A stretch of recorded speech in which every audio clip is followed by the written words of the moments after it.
Hello बच्चों, आपका स्वागत है आज की क्लास में। आज हम कक्षा 12 के आचार्य रामचंद्र शुक्ल के द्वारा लिखे गए निबंध भय के बारे में अध्ययन करेंगे। तो जैसा कि बच्चों इससे पहले वाले वीडियो में हमने आचार्य रामचंद्र शुक्ल के बारे में जाना और उन्होंने इस पाठ में भय के बारे में जो कुछ बताया गया है उसे सारांश रूप में पढ़ने की कोशिश की थी और कुछ समझाया भी गया था। तो उम्मीद करती हूँ कि आपको समझ आया होगा। तो आज देखते हैं बेटा इसी पाठ को आगे कि किसी आती हुई आपदा की भावना या दुख के कारण के साक्षात्कार से जो एक प्रकार का आवेगपूर्ण अथवा स्तंभकारक मनोविकार होता है उसी को हम भय कहते हैं। यानी अचानक से हमारे सामने कुछ ऐसी स्थिति बन जाती है जिसे देख करके हमें दुख होता है या हमें ऐसे लगता है कि अगर ऐसा हो गया तो हमें दुख का सामना करना पड़ेगा। तो इस समय हमारे मन में क्या है, एक विकार उत्पन्न होता है जो उसे क्या कहते हैं, भय कहते हैं। क्रोध दुख के कारण पर प्रभाव डालने के लिए आकुल रहता है और भय उसकी पहुंच से बाहर होने के लिए। यानी जो गुस्सा है वो तो हमें क्या है, दुख के कारण अचानक से आता है और वो थोड़ी देर बाद क्या है, धीरे धीरे शांत हो जाता है।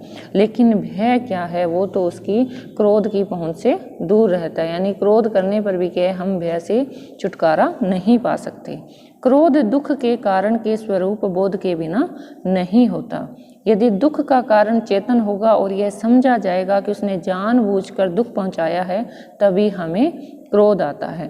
पर भय के लिए कारण का निर्दिष्ट होना जरूरी नहीं, बस इतना भर मालूम होना चाहिए कि दुख या हानि पहुंचेगी। तो इन पंक्तियों में देखो रामचंद्र जी कहना क्या चाहते हैं कि हमें जो क्रोध आता है वो कब आता है, जब हमें ये पता चलता है कि सामने वाला हमें जानबूझकर दुख पहुंचाना चाहता है, तब हमारे अंदर क्या है, विकार उत्पन्न होता है, यानी अचानक से हमें क्रोध आ जाता है। लेकिन भय का ऐसा नहीं होता, हमें सामने वाले का पता हो या ना हो, लेकिन भय क्या है, धीरे धीरे क्या है, हमारे मन में अपने आप उत्पन्न होने वाला भाव है। इससे हमें ये लगता है कि हाँ दुख या हानि पहुंचेगी, तो उस बात का भय हमारे मन में बैठ जाता है। यदि कोई ज्योतिषी किसी गंवार से कहे, यानी गंवार से ही कहेगा क्योंकि जो शिक्षित है वो तो क्या है, किसी ज्योतिषी की बात पर विश्वास नहीं करता। जो अशिक्षित व्यक्ति है उसी पे वो ही क्या है, ज्योतिष विधा को मानता है और अंधविश्वास की बातों में आता है। तो देखो बच्चों, यहाँ लेखक कहना चाहता है कि अगर कोई ज्योतिषी किसी गंवार से कह दे कि कल तुम्हारे हाथ पांव टूट जाएंगे, तो उसे क्या है, क्रोध नहीं आएगा। क्यों? क्योंकि उसका ज्योतिषी विधा पर विश्वास है, तो उसे क्रोध नहीं आएगा, लेकिन उसे क्या लगेगा, भय लगेगा। और वो भय क्या है, ज्योतिषी क्या कहेगा, अपनी धनराशि प्राप्त करने के लिए उसे उपाय बताएगा और उसे दान दक्षिणा लेगा। तो व्यक्ति सोचता है भी हाँ अगर मैं ऐसा करता हूँ तो मेरा ये जो डर है या जो दुख है दूर हो जाएगा। तो उसके मन में क्या होता है, ज्योतिषी के प्रति विश्वास होता है, इस कारण उसे क्रोध नहीं आता, बल्कि उसके मन में क्या उत्पन्न होता है, भय उत्पन्न होता है। और यदि कोई उसे दूसरा आकर व्यक्ति आके कह दे कि कल अमुक अमुक तुम्हारे हाथ पैर तोड़ देगा, यानी कोई दूसरा व्यक्ति आके कह दे कि वो फलाना जो व्यक्ति है वो क्या है, कल तुम्हारे हाथ पैर तोड़ देगा, तभी वो व्यक्ति क्या कहेगा, अपनी त्योरी बदलेगा, यानी जस्ट गुस्से में आके बोलेगा कि कौन है हाथ पैर तोड़ने वाला, देख लूंगा। तो ये तो क्या है, अचानक से गुस्सा आना। क्यों? किसी दूसरे व्यक्ति ने कहा भी कल तुम्हारे साथ वो ऐसा करेगा, तो उसे गुस्सा आया कि वो जानबूझकर उसे दुख क्यों पहुंचाएगा। तो इस बात के लिए उसमें क्या है, अचानक से क्रोध का भाव उत्पन्न होता है। और जब ज्योतिषी की बात आती है तो उसे क्या है, उस चीज पे विश्वास है कि वो उसे दुख नहीं पहुंचाएगा, तो क्या दुख का निवारण बताएगा, इसलिए उसे क्या होता है, वहां पर भय का अनुभव होता है। तो भय का जो विषय है दो रूप में माना जाता है, एक तो होता है असाध्य रूप और दूसरा होता है साध्य रूप। तो बेटा जो इनकी निबंध लिखने की जो भाषा है, जो इनके अभिव्यक्त करने का तरीका है, तो वो देखना बेटा थोड़ा सा मुश्किल है। लेकिन अगर आप पाठ को अच्छे से समझते हैं, क्योंकि जो पाठ्य पुस्तक के जो प्रश्न उत्तर आते हैं, पेपर में जो आते हैं, वो तो क्या है, इसी पाठ के अंदर से ही आते हैं। अगर आपको पाठ अच्छे से समझ आ जाता है तो आप किसी भी तरह के प्रश्न का उत्तर दे सकते हैं। तो थोड़ा सा ध्यान रखना कि लेखक जो है कहना क्या चाहता है। तो सबसे पहले तो उन्होंने हमें अंतर बताया है भय और क्रोध में। विक्रोध तो क्या है, कोई हमसे अचानक आके कहे कि आपके सामने ये दुख आने वाला है या आपको इस तरह से कोई कहानी पहुंचाने वाला है, तो हमारे अंदर क्रोध आता है। लेकिन हमें क्या है, पता है कि कोई जानबूझ के ऐसे नहीं कर रहा, अंदेशा होता है, किसी चीज़ की आशंका होती है हमारे मन में, तो हमारे मन में क्या है, भय उत्पन्न होता है। तो अब लेखक ने कहा है कि भय के कितने रूप हैं, 2 रूप है। एक तो है असाध्य रूप और दूसरा है साध्य रूप। असाध्य विषय वह है जिसका किसी प्रयत्न द्वारा निवारण असंभव हो, यानी अगर हमारे सामने कोई कष्ट या दुख है, उसका कोई उपाय नहीं है, तो वो तो भय का कैसा रूप होगा, असाध्य रूप। लेकिन कुछ चीज़ें ऐसी होती हैं जब हमें लगता है भी हाँ इसका तो हम निवारण कर सकते हैं और निवारण करने से हमारा भय दूर हो जाएगा, तो वो विषय होता है साध्य विषय। साध्य विषय वह है जो प्रयत्न द्वारा दूर किया या रखा जा सकता है। अब इसका उन्होंने एक बहुत ही अच्छा उदाहरण दिया है। देखो कि 2 मनुष्य एक पहाड़ी नदी के किनारे बैठे या आनंद से बातचीत करते चले जा रहे थे। इतने में सामने से क्या है, शेर की दहाड़ सुनाई दी। यदि वे दोनों उठकर भागने, छिपने या पेड़ पर चढ़ने आदि का प्रयत्न करें तो वो बच सकते हैं। यानी क्या है, जंगल में 2 व्यक्ति है जो या तो आराम से नदी किनारे बैठे हैं या बातें करते हुए टहल रहे हैं, तभी उन्हें किसकी दहाड़ सुनाई देती है, शेर के आने की। अब सिंपल सी बात है कि अगर आपके सामने शेर आ जाए या उसके दहाड़ने की आवाज़ आपको सुनाई दे तो आपके मन में क्या है, भय उत्पन्न होगा। तो अब जो हमारे मन में भय उत्पन्न है वो किस पर निर्भर करेगा, हमारे अपने ऊपर निर्भर करेगा। अगर हम क्या है उससे बचने के लिए कहीं दूर जाके छिप जाते हैं या पेड़ पर चढ़ जाते हैं, तो वो क्या हो जाएगा, साध्य रूप हो जाएगा। यानी समस्या तो आई लेकिन उसका हमने समाधान कर लिया। अगर हम ऐसा नहीं करते, वहीं खड़े हो जाते हैं, ऐसे सुन्न हो जाते हैं, तो वो कौन सा रूप माना जाएगा, असाध्य रूप माने जाएगा। कि हमने हमारा जो भय है वो क्या है, असाध्य रूप में आ गया।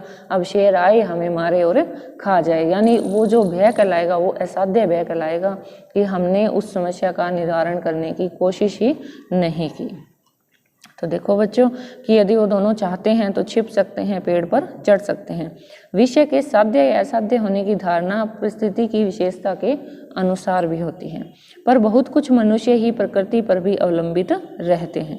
क्लेश के कारण का ज्ञान होने पर उसकी अनिवार्यता का निश्चय अपनी विवशता या अक्षमता की अनुभूति के कारण होता है। यदि यह अनुभूति कठिनाइयों और आपत्तियों को दूर करने के अनभ्यास या साहस के अभाव के कारण होती है, तो मनुष्य क्या है, स्तंभित हो जाता है और उसके हाथ पांव पैर भी नहीं हिल सकते। यानी अगर मनुष्य साहस ही नहीं करता कि जंगल में कहीं भाग के छिप जाए, और वो क्या है, चुपचाप वहीं खड़ा हो जाता है ना, अब उसके हाथ पांव भी नहीं हिल रहे, यानी उसने अपनी परिस्थिति ऐसे बना ली, तो अब उसका जो भय का रूप हो जाएगा वो हो जाएगा असाध्य रूप। पर कड़े दिल का या साहसी आदमी पहले तो जल्दी से डरता नहीं है, और अगर डरता भी है तो संभल कर अपने बचाव का प्रयोग करता है। यानी जो व्यक्ति पेड़ के ऊपर चढ़ के अपना बचाव कर लेगा तो वो तो क्या हो जाएगा, साध्य रूप भय में जाएगा। क्यों? क्योंकि इसने हिम्मत दिखाई और अपना बचाव कर लिया। जब स्वभावगत हो जाता है तो वह कायरता या भीरुता कहलाता है। अब देखो बच्चों, कुछ व्यक्तियों में आदत होती है कि अगर थोड़ी सी जरा सी बात हो जाए तो उनमें क्या है, डर व्याप्त हो जाता है, उन्हें डरने की आदत पड़ जाती है। तो ये जो एक आदत पड़ जाना है, यानी अपने स्वभाव में लाना डरने को, तो वो क्या कहलाएगी, कायरता या भीरुता कहलाएगी। और ये क्या है, भारी दोष में माना जाता है। किसमें? पुरुषों में। अगर पुरुष के अंदर भय उत्पन्न हो जाता है, यानी वो बात बात पे डरता है, तो लोग उसका क्या बनाते हैं, मजाक बनाते हैं। और अगर यही कायरता या भीरुता स्त्रियों में दिखाएं तो उसे क्या मानते हैं, लज्जा के समान मानते हैं।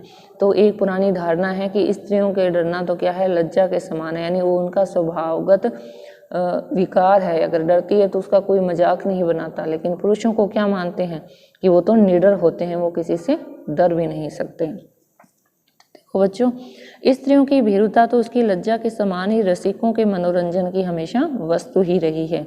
पुरुषों की भीरुता या कायरता की पूरी निंदा होती है। यहाँ क्या है, व्यंग्य किया गया है कि पुरुष जो है वो क्या है, डर ही नहीं सकता। ऐसे सब लोग समझते हैं, लेकिन असल में ऐसा नहीं होता। ऐसा जान पड़ता है कि पुराने जमाने से पुरुषों ने न डरने का ठेका ले रखा है।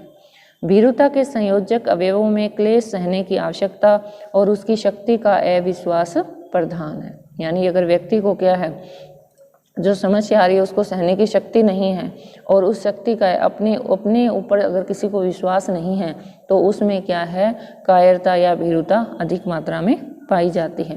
शत्रु का सामना करने से भागने का अभिप्राय यही होता है कि भागने वाला शारीरिक पीड़ा नहीं सह सकता, तभी अपनी शक्ति के द्वारा उस पीड़ा से अपनी शक्ति का विश्वास नहीं रखता।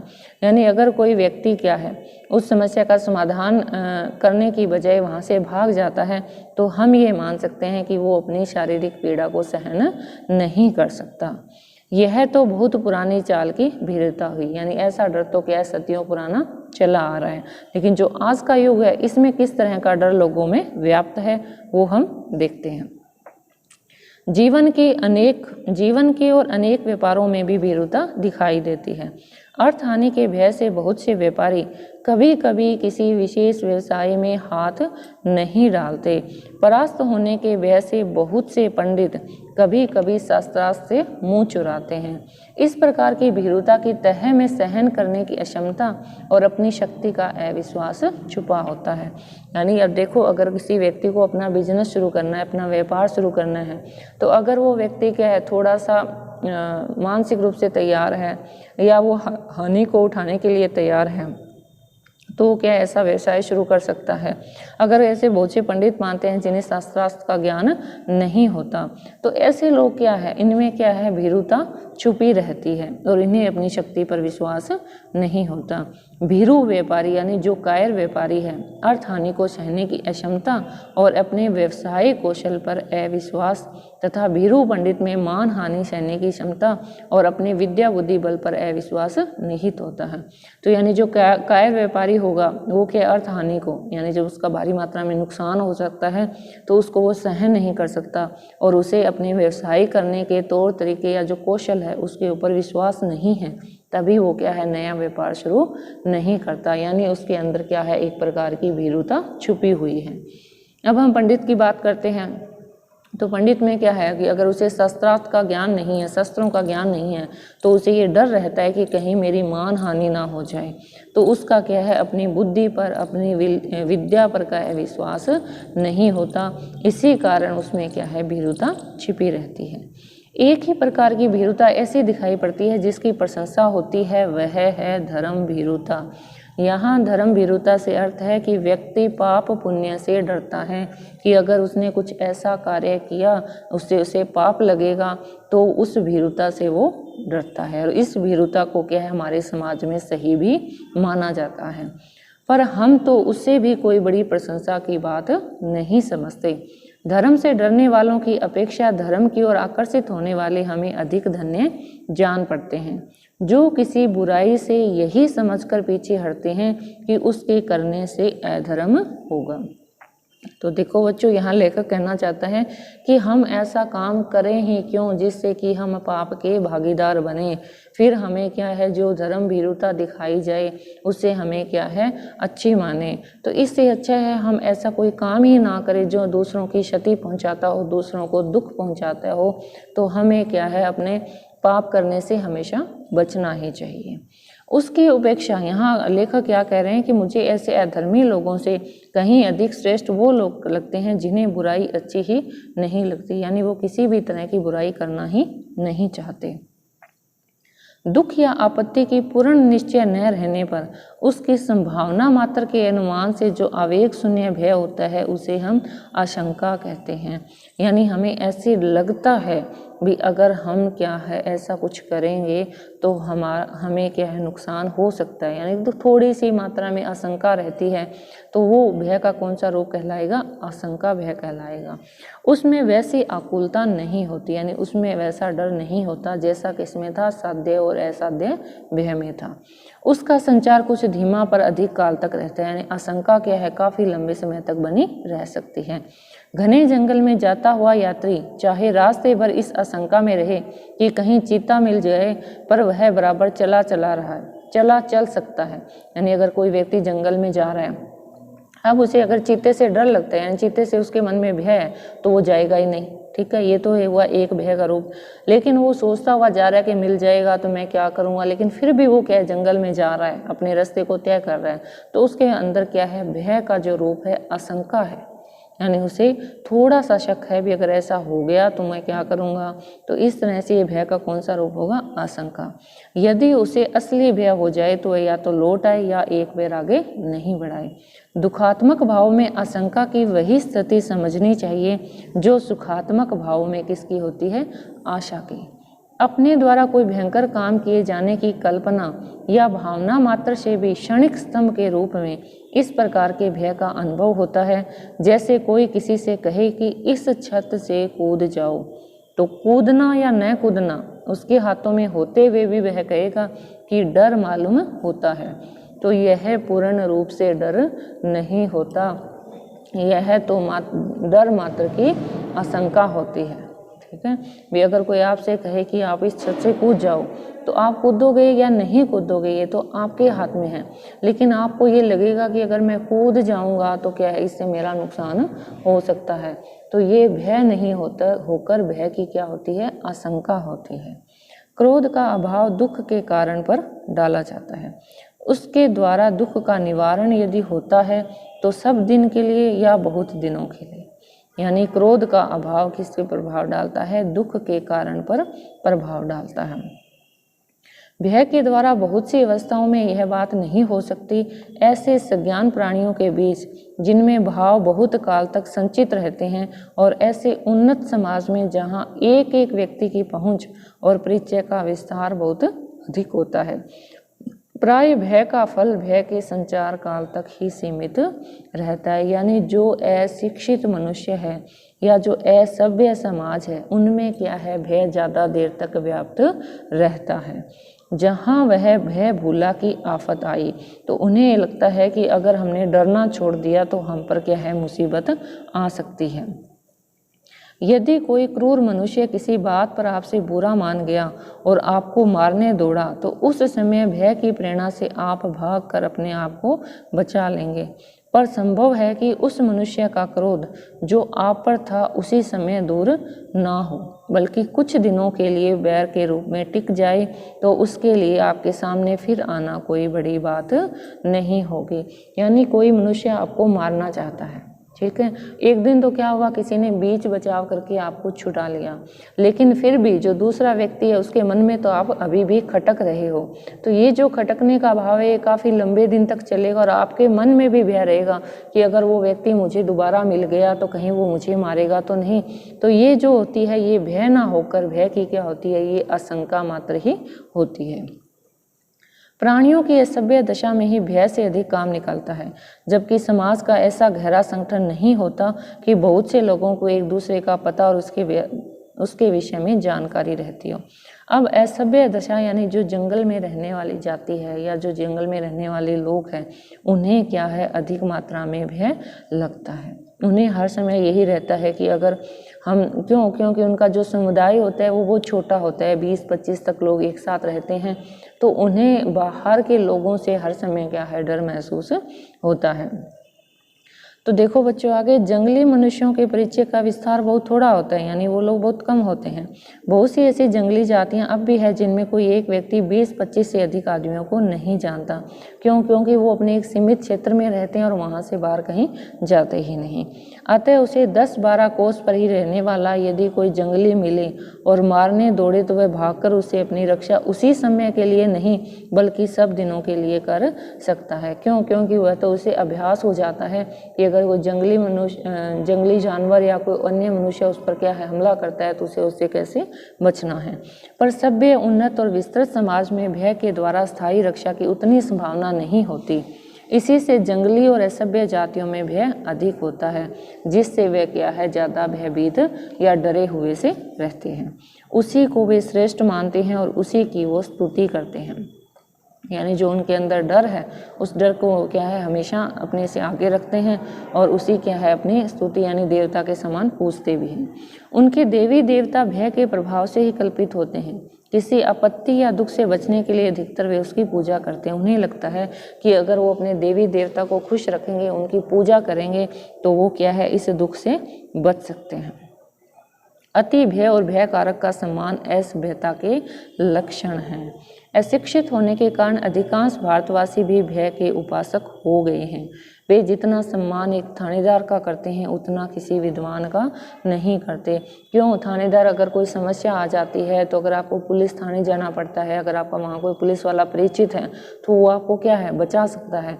इसलिए एक असभ्य या अशिक्षित व्यक्ति जितना सम्मान एक पुलिस के थानेदार का करता है, पुलिस थाने के थानेदार का करता है, उतना सम्मान वो विद्वान का नहीं करता। क्योंकि उससे विद्या से उससे इतना ज्ञान नहीं लेना जितना उसे लगता है कि अगर कहीं डर हुआ, कहीं दुख आया तो उसकी मदद कौन कर सकता है, एक थानेदार कर सकता है। तो देखो बच्चों, चलने फिरने वाले बच्चों में जिनमें भाव देर तक नहीं टिकते और दुख परिहार का ज्ञान या बल नहीं होता, भय अधिक होता है। यानी जिनका जो भाव है वो देर तक हमेशा परिवर्तित होता रहता है, उनमें क्या रहता है, भय अधिक रहता है। छोटे बच्चे हैं, उन्हें क्या है, और दूसरे व्यक्ति को देख के क्या है, डरने लगते हैं। क्यों? क्योंकि वो तो एक सीमित से परिवार में रहते हैं। जब उनके सामने कोई दूसरा व्यक्ति आता है तो वो अपनी मम्मी या पापा के पीछे छुप जाते हैं। क्यों? उन्हें ऐसा लगता है कि जो सामने वाला व्यक्ति है वो उन्हें नुकसान पहुंचा सकता है। क्यों? क्योंकि उनके भाव क्या है, हमेशा परिवर्तित होते रहते हैं। बहुत से बच्चे तो किसी अपरिचित आदमी को देखते ही घर के भीतर भागते हैं। पशुओं में भी भय अधिक पाया जाता है। अपरिचित के भय से जीवन का कोई गूढ़ रहस्य छिपा जान पड़ता है। प्रत्येक प्राणी भीतरी आंख खुलते ही अपने सामने मानो एक दुख कारण पूर्ण संसार फैला हुआ पाता है। यानी प्रत्येक प्राणी अपनी भीतरी आंख में, मतलब जैसे ही व्यक्ति का जन्म होता है तो वो अपने सामने क्या है, एक नया संसार पाता है। संसार में बहुत तरह के लोगों को देखता है। तो वो क्या है, जितने लोगों को अपने आसपास देखता है उनसे तो उसे डर महसूस नहीं होता, लेकिन अगर उनके अलावा कोई बाहर से आता है तो उसे क्या है, डर महसूस होता है। जिसे क्रमशः कुछ अपने ज्ञान बल से और कुछ बाहुबल से थोड़ा बहुत सुखमय बनाता चलता है। यानी जैसे जैसे व्यक्ति बच्चा बड़ा होता है तो उसका ज्ञान भी बढ़ता है और उसका बल भी बढ़ता है। यानी उसको दुख को सामने करने की, सहन करने की क्षमता भी बढ़ती है। तो उससे क्या है, वो अपने जीवन को सुखमय बनाता हुआ चला जाता है। क्लेश और बाधा का ही सामान्य आरोप करते जीवन संसार में पैर रखता है। सुख और आनंद को वह सामान्य का व्यतिक्रम समझता है। यानी सुख और आनंद क्या है, हमेशा क्या है, बाधा पहुंचाने वाला समझता है। विरल विशेष मानता है। इस विशेष से सामान्य की ओर जाने का साहस उसे बहुत दिनों तक नहीं होता। यानी सुख और आनंद को तो वो क्या अच्छा मानता है, लेकिन जब भी उसके सामने दुख आने का एहसास होगा तो उसे क्या है, बाधा महसूस होती है और उसमें साहस नहीं होता कि वो किस तरह से उसका सामना करे। परिचय के उत्तरोत्तर अभ्यास के बल से अपने माता पिता या नित्य दिखाई पड़ने वाले कुछ थोड़े से और लोगों के संबंध में ही वह धारणा रखता है कि वे मुझे सुख पहुंचाते हैं और कष्ट नहीं पहुंचाएंगे। यानी व्यक्ति के चारों तरफ उसके माता पिता या परिवार के अन्य लोग रहते हैं, उन्हें तो वो ये सोचता है कि ये तो मुझे नुकसान पहुंचा ही नहीं सकते, लेकिन इनके अलावा जो व्यक्ति है वो उन्हें कष्ट दे सकते हैं। जिन्हें वह नहीं जानता, जो पहले पहल उसके सामने आते हैं, उनके पास वह बेधड़क नहीं चला जाता। बिल्कुल अज्ञात वस्तुओं के प्रति भी वह ऐसा ही करता है। यानी जिन वस्तुओं को नहीं जानता, जिन व्यक्तियों को नहीं जानता, उनके सामने वो जल्दी से नहीं आता है। लेकिन जैसे जैसे बड़ा होता है तो उसका ज्ञान बढ़ता है, उसके हृदय में जो भाव है वो बढ़ते हैं, उसका शरीर का जो बल बढ़ता है, तो उससे क्या है, उसका जो भय है वो कम होता चला जाता है। तो इसी क्रम में आगे देखो बच्चों कि भय की इस वासना का परिहार कर्मस्य होता चलता है। ज्यों ज्यों वह नाना रूपों से अभ्यस्त होता है त्यों त्यों उसकी धड़क खुलती जाती है। जैसे जैसे वो बड़ा होता है तो उसकी जो ये धड़क है, यानी जो भय है वो क्या अपने आप कम होता जाता है। और जो ये भय है वो कैसे कम होता है, उसके ज्ञान बल से, उसके हृदय बल से, उसके शरीर बल से। समस्त मनुष्य जाति की सभ्यता के विकास का भी यही क्रम रहा है। भूतों का भय तो बहुत कुछ छूट गया है। यानी भूतों का भय किनमें था, जब मनुष्य क्या था, अशिक्षित था, असभ्य था, तब तक उसमें डर रहता था भूतों का। लेकिन अब विज्ञान के माध्यम से लोग जागरूक हो चुके हैं, शिक्षा के माध्यम से लोग जागरूक हो चुके हैं, तो उन्होंने भय को मानना छोड़ दिया है। पशुओं की बाधा भी मनुष्य के लिए प्राय नहीं रह गई, पर मनुष्य के लिए मनुष्य का भय अब भी बना हुआ है। यानी पहले क्या थे, आने जाने के साधन नहीं होते थे और इतनी मात्रा में शहर नहीं थे, तो गांव थे, जंगल थे, तो उनमें से जब लोग पैदल जाते या अपनी घोड़े गाड़ी से जाते तो उनमें डर रहता था जंगली जानवरों का। तो वो था उस समय, पहले क्या था, भूतों का डर था या जंगली जानवरों को जो भय था वो धीरे धीरे तो समाप्त हो गया। लेकिन आज जो सबसे बड़ा भय है वो क्या है बच्चों, मनुष्य का मनुष्य से ही भय होना। इस भय के छूटने के लक्षण भी नहीं दिखाई देते, यानी ये जो डर है वो हमेशा बना ही रहेगा। अब मनुष्यों के दुख का कारण कौन है, मनुष्य ही है। क्योंकि अगर कोई दूसरा व्यक्ति अपने जीवन में प्रगति करता है, विकास करता है, तो मनुष्य क्या है, उससे जलन की, ईर्ष्या की, द्वेष की भावना रखता है। और ईर्ष्या द्वेष किसकी जननी है, दुख का ही कारण है। तो ये जो भय है ये कभी भी समाप्त नहीं होगा। सभ्यता से अंतर केवल इतना ही पड़ा है कि दुख दान की विधियां बहुत गूढ़ और जटिल हो गई है। उसका शोभ कारक रूप बहुत से अवधारणों के भीतर ढक गया है या भीतर छुप गया है। अब इस बात की आशंका तो नहीं रहती कि कोई जबरदस्ती आकर हमारे घर, खेत, बाग, बगीचे, रुपया, पैसा सब छीन लेंगे, पर इस बात का खटका जरूर रहता है कि कोई नकली दस्तावेजों, झूठे गवाहों और कानूनी बहसों के बल से इन वस्तुओं से वंचित न कर दे। दोनों बातों का परिणाम एक ही होता है। तो पहले क्या था, राजा का समय था, तो उस समय लोग क्या थे, कब्जा कर लेते थे किसी के घर पे, किसी के बाग बगीचे में, किसी से पैसे छीन लिए। तो उस समय क्या था, राजा का साम्राज्य था, तो उस समय ये डर था। लेकिन आज के समय में ऐसा डर नहीं है, क्योंकि कानून बना दिया गया है, कानून के रखवाले हैं, जो पुलिस वाले हैं वो आपकी मदद करते हैं। लेकिन आज जो डर है वो किस चीज़ का डर है, आज जो डर है वो ये है कि कोई हमारे ऊपर नकली दस्तावेज, झूठे गवाह और कानून बहस के बल से हमें क्या है, वंचित ना कर दे। तो लेकिन दोनों का परिणाम देखें तो एक ही है, यानी दोनों समय में भय तो अब भी व्याप्त है। सभ्यता की वर्तमान स्थिति में एक व्यक्ति को दूसरे व्यक्ति से वैसा भय तो नहीं रहा जैसा पहले रहा करता था, पर एक जाति को दूसरी जाति से, एक देश को दूसरे देश से भय के स्थायी कारण प्रतिष्ठित हो गए हैं। यानी पहले जैसा भय तो नहीं है, लेकिन अब भी व्यक्ति को क्या है, दूसरे व्यक्ति से, एक जाति को दूसरी जाति से, एक देश को दूसरे देश से भय तो अब भी बना हुआ है। सबल और सबल देशों के बीच तो क्या है, अर्थ संघर्ष है, यानी जो पैसे का संघर्ष है वो है। सबल और निर्बल देशों में क्या है, एक दूसरे की शोषण का संघर्ष है, जो कि निरंतर चला जा रहा है और उसमें एक क्षण का भी विश्राम मात्र नहीं है। तो यहाँ पे क्या है, वणिक की वृत्ति यानी वेश्य वृत्ति से उसका अनर्थ कभी न होता यदि क्या है, छात्रवृत्ति यानी कुशासन करने की जो परंपरा है उसकी नहीं होता। अगर आप अच्छे से शासन करते हैं, दूसरों का शोषण नहीं करते हैं, तो आप एक अच्छे सुशासन को चला सकते हैं। पर इस युग में दोनों का विलक्षण सहयोग रहता है। वर्तमान अर्थोन्माद यानी पैसे के लिए जो पागलपन छाया हुआ है, वह शासन के भीतर रखने के लिए सुशासन के उच्च पवित्र आदर्श को लेकर छात्र संघ की प्रतिष्ठा को आवश्यक मानता है। जिस प्रकार सुखी होने का प्रत्येक प्राणी को अधिकार है, यानी प्रत्येक व्यक्ति चाहता है कि वो सुखी रहे, उसी प्रकार मुक्तांतक होने का भी, यानी उसे डर से मुक्त होने का भी अधिकार होना चाहिए। पर कर्म क्षेत्र के चक्रव्यूह में पड़कर, यानी इस संसार के जितने भी क्रियाकलाप हैं उन्हें करने के बाद सुखी होना प्रयत्न साध्य होता है और उसी प्रकार निर्भय रहना, यानी हमें सुखी रहने की कोशिश करनी चाहिए और डरना भी नहीं चाहिए।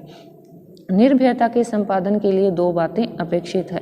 पहली तो यह है कि दूसरों के हमसे किसी प्रकार का भय या कष्ट न हो, यानी हमारा जो व्यवहार है इतना उत्कृष्ट हो कि किसी को हमसे डरने की जरूरत नहीं हो। और दूसरा है कि हमें कष्ट या भय पहुंचाने का साहस किसी में ना हो, यानी हम इतने शक्तिशाली हो और अपने इतने बलशाली हो कि कोई हमें किसी भी तरह का नुकसान ना पहुंचा सके। इस संसार में किसी को न डराने से ही डरने की संभावना दूर हो सकती है। साधु से साधु प्रकृति वालों को क्रूर लोभी यानी दुष्ट लोगों से क्लेश पहुंचता है। अतः उसके प्रयत्नों को विफल या भय संचार द्वारा रोकने की आवश्यकता से हम बच नहीं सकते। इस तरह से प्रत्येक व्यक्ति का व्यवहार अच्छा होना चाहिए और दूसरा इतना वो शक्तिशाली और बलशाली होना चाहिए कि कोई उसे नुकसान नहीं पहुंचा सके, जिससे कि उसमें भय व्याप्त हो। तो बच्चों, इस निबंध की जो भाषा है वो थोड़ी सी मुश्किल है, तो आप इस पाठ को समझने की, सुनने की, बार बार सुनकर समझने की कोशिश करना।